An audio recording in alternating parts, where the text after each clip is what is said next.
The light begins to flicker as you see a huge 6-foot-tall, faceless animatronic rabbit standing over you. You are not sure what to do. You grab the Freddy. FNAF 2 is a game that needs no introduction.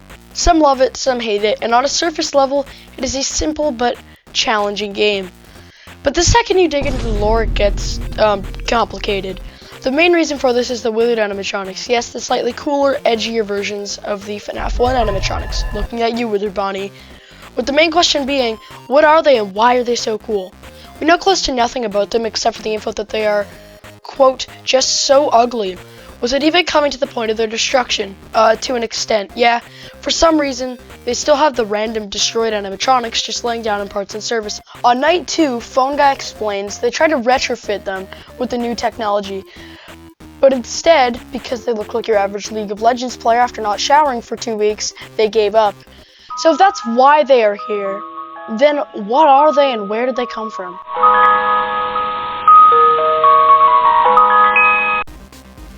In the FNAF 2 newspapers, we see grand reopening as the headline.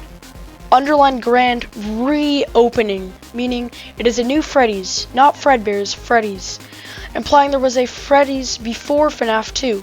If that is the case in FNAF 1, the Freddy's we know happens after FNAF 2, then there is a missing Freddy's. And this is where people are going to pull out their pitchforks. As I am taking a note out of MatPat's theories, we're going to rely way too much on the books.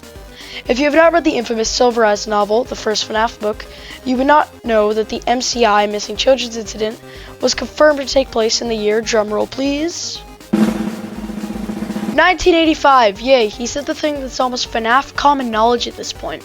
And it just so happens that in the FNAF 4 mini-games that take place in 1983, there was a show playing on the TV called Fredbear and Friends. So not just Fredbear and Spring Bonnie, but the Friends, Freddy, Bonnie, Chica, and Foxy.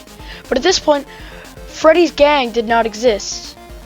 But it did. From 1983 to 1985 was the first ever Freddy Fazbear's Pizza Place, with mascot characters such as Freddy, Bonnie, Chica, Foxy, but there are more. For the show to have Fredbear in it, it also needs Fredbear and Spring Bonnie.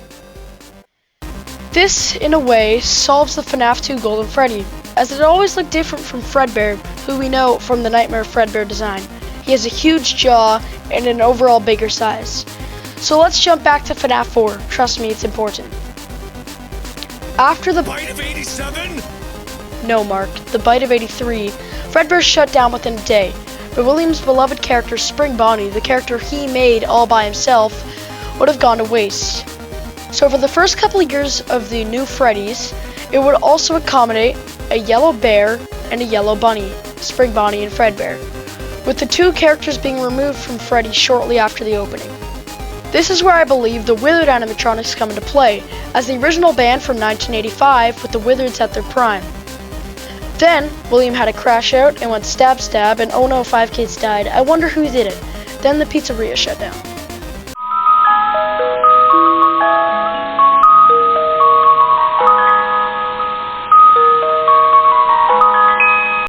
And that's where we end up today, 1987. The animatronics destroyed, but there's one more question. What is up with the FNAF 1 animatronics? Presuming the FNAF 1 location is the 1985 location based off the fast coins used in Help Wanted's prize counter in the FNAF 1 location, we see the coins say 1983, meaning the same location that opened alongside the closure of Fredbear's, the first Freddy's, that opened in 1983. Meaning the first Freddy's and the FNAF 1 Freddy's are the same location. Further evidence provided is when Phone Guy says, quote, "If I had to sing those same stupid songs for 20 years and I never got a bath, I'd be a bit irritable at night too." This being the first FNAF game, it had some continuity errors, such as Phone Guy saying 20 years, which is way too long if FNAF 1 takes place in about 1993.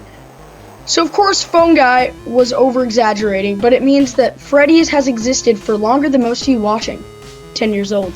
Confirming that the location in FNAF 1 is the same, probably modified, as the 1985 location.